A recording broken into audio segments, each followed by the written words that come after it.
Cocopeat gardening करने वालों के लिए एक ज़रूरी चीज़, पर इतनी भी ज़रूरी नहीं है कि इसके बिना हमारी गार्डनिंग नहीं हो सकती है।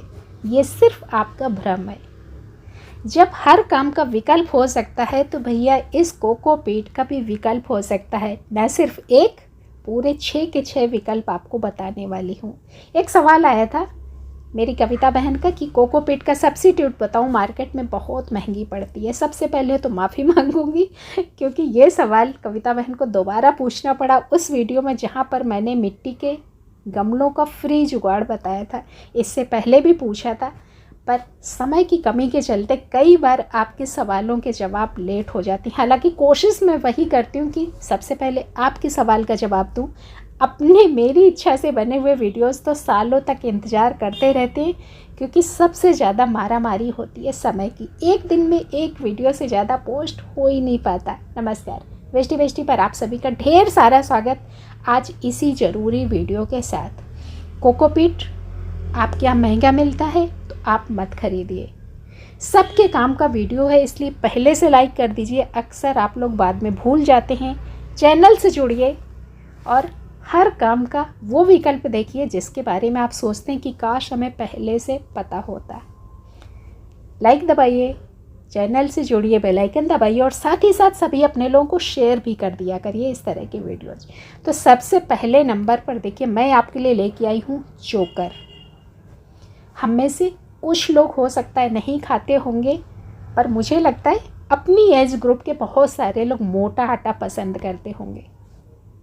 और जब हम मोटा आटा खाते हैं ना, तो मोटे आटे में ये चोकर बहुत मोटा मोटा और ज़्यादा तादाद में निकलता है। ये जो आप चोकर देख रहे हैं, ये जौ का चोकर है। और अगर आप जौ का आटा इस्तेमाल करते हैं तो बहुत सारा चोकर निकलता है। मिट्टी में मिलाइए, मिट्टी में आपको कोकोपीट मिलाने की ज़रूरत नहीं पड़ेगी।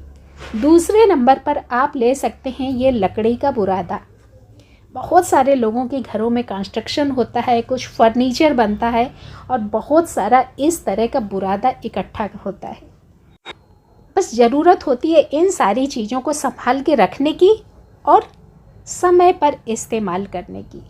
मैंने भी कहीं से मैनेज किया था, मेरी मामी के यहाँ पर लकड़ी का कारखाना है तो उन्हीं से मंगा के रखा था।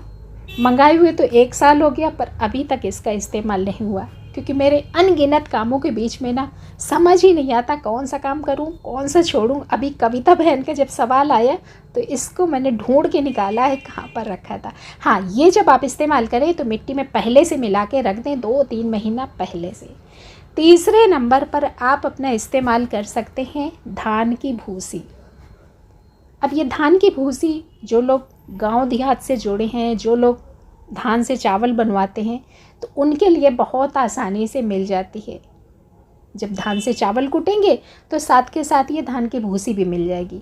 पर जो लोग गांव देहात से नहीं जुड़े हैं तो उनके लिए भी ये भूसी मिल जाती है, जहाँ पर जानवरों का खाना मिलता है, यानी कि भूसा वगैरह, अपनी ये सरसों की खली, ये सब मिलता है ना, वहीं पर आपको ये धान की भूसी भी मिल जाती है। मैंने तो फ़िलहाल ऑनलाइन मंगवाई थी मीशो से, और मैंने आप सभी के साथ इसका लिंक भी शेयर किया था कि मुझे काफ़ी सस्ती पड़ी थी। अपना एप्सम सॉल्ट और ये धान की भूसी का एक कॉम्बो पैक था। अगर आप भी उस कॉम्बो पैक को मंगवाना चाहते हो तो लिंक मैं शेयर कर दूँगी। हालांकि यहाँ पर कोई प्रमोशन नहीं कर रही हूँ इस प्रोडक्ट का, आप और भी देख लीजिएगा, जहाँ पर आपको सस्ती पड़े वहाँ से मंगवा लीजिएगा। वैसे तो ऑनलाइन से अगर आपके आसपास लोकल जो मार्केट है वहाँ पर जहाँ जानवरों का खाना मिलता है वहाँ पर आपको बहुत सस्ती मिल जाएगी। तो एक ये विकल्प होता है, मिट्टी में मिलाइए, आपकी मिट्टी को कभी कोकोपीट की ज़रूरत नहीं पड़ेगी। चलिए अब आते हैं अपने फ्री के मटेरियल्स पे। और फ्री के मटेरियल में देखिए पहले नंबर पर अपनी ये सूखी हुई पत्तियाँ। एक एक पत्ती आपके लिए कितनी फ़ायदेमंद हो सकती है, ये अगर आप गार्डनिंग करते होंगे और सब कुछ फ्री का करने के शौकीन होंगे तो इन पत्तियों की कीमत आपको पता होगी। बहुत बढ़िया सी अपनी इन पत्तियों की खाद बनती है। ये जब मेरी बालकनी का पेड़ टूटा था बड़ा सा, तो मैंने लगभग 4 बोरी पत्तियाँ इकट्ठा करके रखी थी। देखिए वही एक मैंने बोरी खोल के आपको दिखाई कि इस तरीके से जब ये पत्तियाँ आप अपनी मिट्टी में मिलाएंगे ना, तो आपको कभी भी कोकोपीट की ज़रूरत नहीं पड़ेगी। कोकोपीट हम लोग क्यों मिलाते हैं? कोकोपीट इसलिए मिलाते हैं चूँकि हमें अपनी मिट्टी को भुरभुरा बनाना है, जिससे कि हमारे पौधों की जड़ों को आसानी से हवा जा सके, ऑक्सीजन जा सके, पौधों को कोई घुटन ना हो। तो ये जब पत्तियाँ भरपूर मिलाएंगे ना मिट्टी में, तो आपकी मिट्टी भुरभुरी होगी और वही काम करेंगी जो आपका कोकोपीट ने किया। तो ज़रूरी नहीं है कि आपको कोकोपीट खरीदना पड़े। ढेर सारी अपनी मिट्टी में पत्तियाँ मिला दीजिए, मिट्टी आपकी इतनी भुरभुरी बनेगी कि आप हाथ से जब छू के गिराएंगे ना, तो झुर्र से आपकी मिट्टी गिरेगी। जितनी भुरभुरी बनानी उतनी ज़्यादा पत्तियाँ मिला दीजिए, कोई नुकसान नहीं होना। और सबसे खासियत ये कि ये पत्तियाँ आप किसी भी पौधे की मिट्टी में मिला सकते हैं। चलिए एक और फ्री का जुगाड़, ये है अपनी इस्तेमाल करी हुई चाय की पत्ती। मेरे ख्याल से चाय तो हम सबके घर में पी जाती है, जिसके घर में ज़्यादा लोग होंगे उसके घर में तो ढेर सारी अपनी ये चाय की पत्ती निकलती है। बस इसको धुल के सुखा के अपना रख लीजिए, और जिस मिट्टी को आपको भुरभुरी बनाना है, जहाँ पर आपको लगता है कि कोकोपीट की ज़रूरत है, वहाँ पर ढेर सारी ये मिला दीजिए। 6वें नंबर पर एक और फ्री का मटेरियल वो होता है अपना किचन वेस्ट कंपोस्ट। भाई सब्जी और फल तो हम सबके घर में खाए जाते हैं। वो सारे छिलके आप इकट्ठा करिए और क्या करिए, आधी मिट्टी और आधे अपने किचन के सब्जियों के फलों के छिलके मिला के रख दीजिए। धीरे धीरे क्या होगा कि महीने 2 महीने में धीरे धीरे मौसम के अनुसार गर्मियों में जल्दी गल जाएंगे, सर्दियों में थोड़ा सा वक्त लगेगा। और जब ये आपके सब्जियों फलों के छिलके मिट्टी में आपके मिल जाएंगे ना, और आधे छिलके होंगे आधी मिट्टी होगी, तो मिट्टी आपकी भुरभुरी बनेगी।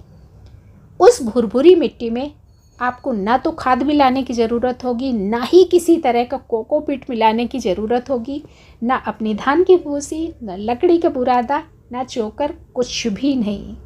सिर्फ आधा किचन वेस्ट कंपोस्ट, आधी मिट्टी आपकी मिट्टी को इतना भुरभुरा रखेगा कि आप हमेशा के लिए भूल जाएंगे कि कोकोपीट मिलाना है। हाँ, कोकोपीट मैं कुछ इस तरह की जगहों में इस्तेमाल करती हूँ जहाँ पर मैं चाहती हूँ कि मुझे हफ्ते 10-10 दिन पानी ना देना पड़े, तो वहाँ पर देखिए मैंने कोकोपीट भरा है। पर जब मैं गमलों के लिए मिट्टी बनाती हूँ तो वहाँ पर रेयरली मैंने 1 या 2 बार कोकोपीट का इस्तेमाल किया है शुरुआत में। उसके बाद आपने जो भी मेरा मिट्टी बनाने का वीडियो देखा होगा, मैंने कभी भी कोकोपीट मिट्टी में नहीं डाला, क्योंकि मिट्टी मेरी ऑलरेडी भुरभुरी रहती है, कोकोपीट का रोल ख़त्म हो जाता है। जानकारी काम की लगी हो तो लाइक ज़रूर करिएगा, और आपकी तरह किसी और को समस्या हो वीडियो शेयर कर देंगे तो उनकी भी समस्या आपकी तरह सुलझ जाएगी। मिलती हूँ किसी और वीडियो के साथ, तब तक के लिए धन्यवाद।